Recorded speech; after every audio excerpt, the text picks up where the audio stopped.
Most of us know what doesn't work and what works. Most of us know when we're screwing up. Most of us know what we should do, but we don't do it. And the reason is because in that state of mind, you're not going to. If you want, I'll go on a rant on what is my highest level mission right now. Yes, please. Okay.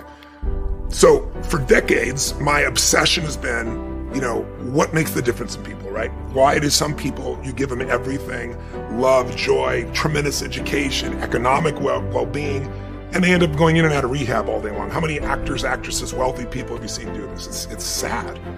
And then there are people that life has just beat the hell out of, right?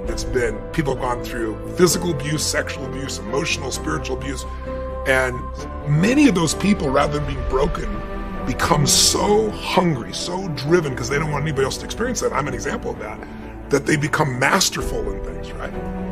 But along the way, it's like, okay, so what am I really about? I said, my real mission is to help people get what they really want and help them have what I would call, you might say, I want to lose weight, I want to make more money, I want to have a better relationship. But what people really want is an extraordinary life, a magnificent life, which to me is life on your terms. Not Tony's terms, not your friend's terms, not even your spouse's terms. Like, what is going to light you up in this life? And once people know what that is, you need two skills to get there. One I've taught for decades, the science of achievement. And you know me well enough, and I know you well enough, that we both have been obsessive about finding the strategies that can help people get the result they want faster than they ever have. And you're brilliant at it, and I'm really good at it, and we have a lot of friends that are really good at it. But most people can figure that out. We can help them do it faster. And I think that's a great service, and I love being able to do that. And I love knowing answers that can help people so quickly.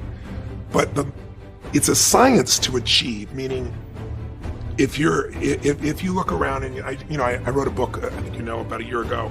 I spent 4 years on it, and I wanted to answer the question, how do I help people financially in a world where most people are suffering, especially with the markets in turmoil? And I thought, I don't have those answers. I have some answers. The people with the best answers, the ones you should go. If you want to achieve something, find somebody getting the result you want and model them. Success leaves clues. Go find out, right? My original teacher, Jim Rohn, taught me that. I never forgot it. So I went out and interviewed 50 of the smartest financial people in the world. Everybody from Warren Buffett, Carl Icahn, and I found the common patterns. If you live by these patterns, you'll have more than enough money. You may not be a billionaire, but you'll have more than enough money. If you violate these rules, the science, you're going to have too much money at the end of the money. You're going to be stressed out. Same thing with your body. We're all biochemically unique, but there are rules you and I both know scientifically that if we violate them, our energy drops. If we align, and we're going to have disease, we align with them, high energy. So that's the science of achievement. Learn to measure progress. Once you've set up a project now, you want to turn nothing into something. Now you must measure your progress. How are you doing? Here's how we teach it to our children. Life expects us to make measurable progress in reasonable time. Measurable progress in reasonable time. That is the game of life. So part of it is not just to set up the proposed project, but as we start working on it, we start measuring how we're doing. Now first, what is reasonable time? You can't ask someone every 5 minutes, how are you doing now? See, that's too soon. Guy says, I haven't left the building yet. Give me a break. Now, we can't wait 5 years. That's too long. So there's reasonable time. So make this note now. What is reasonable time? 1, at the end of the day. A conversation a father should have with his daughter today, because the magic is there. If he waits till tomorrow, the magic may be gone.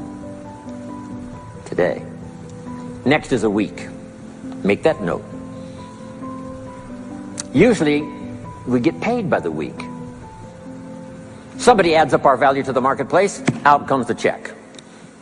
The next week, somebody adds up our value to the marketplace, out comes the check. What I learned to do is to change my value to the marketplace so the check kept getting bigger and bigger and bigger. I didn't have to change the economy, I only had to change myself. Measure your own progress. Success is a numbers game.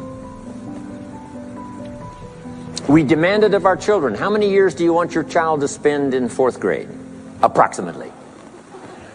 About 1 year, right? You say, well, if they're nice kids, would you give them 3 or 4 years? You say, no. This is not a nice game. This is getting ready for the future. This is getting ready for the challenges and the opportunities. You can't linger in one grade more than 1 year. Now make this note. The same should go for us as adults. Don't linger more than 1 year in one grade of learning. Adult, management, entrepreneurship, leaderships of all kind. Keep up the pace of learning. Okay. The numbers. Measure. Count. Now here's the key. Face the truth. If you're only making this much progress, there's no use trying to kid the world, no use trying to kid anybody else, and especially don't kid yourself. If in a period of time you've only made so much progress, you just got to swallow hard and say, this is the truth.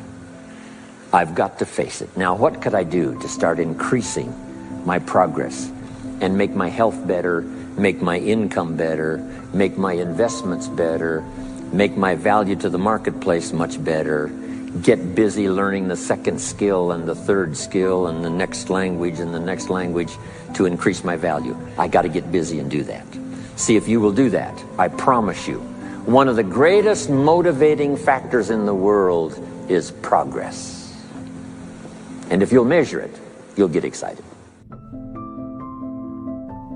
If you constantly remind yourself after every defeat, after every setback, every time you get knocked down, I've got a saying, if life knocks you down, try and land on your back, because if you can look up, you can get up. See, a lot of people, because of failure, they stop believing. Let me share something with you. You will fail your way to success. Yes, 8 out of 10 millionaires have been financially bankrupt. You will fail your way to success.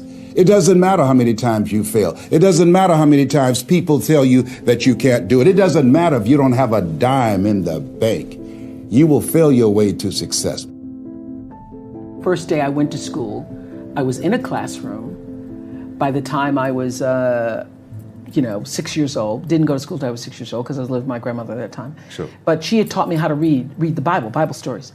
So I went into the classroom knowing Nicodemus, Shadrach, Meshach, and Abednego. I could spell all of those words. I thought I was preaching to my kindergarten teacher. So she was like, who is this girl? So I was never placed in an environment where I was ever made to feel inferior. I always felt like I'm the smartest kid in this room. And because I was never never put in a position where I was made to feel less than, Sure. I didn't grow up feeling less than, you know? And the rest, as they say, is history. And the rest, they say, is history. And it's all about what you believe. I say this to, when I do something on my network now called Life Class, the fundamental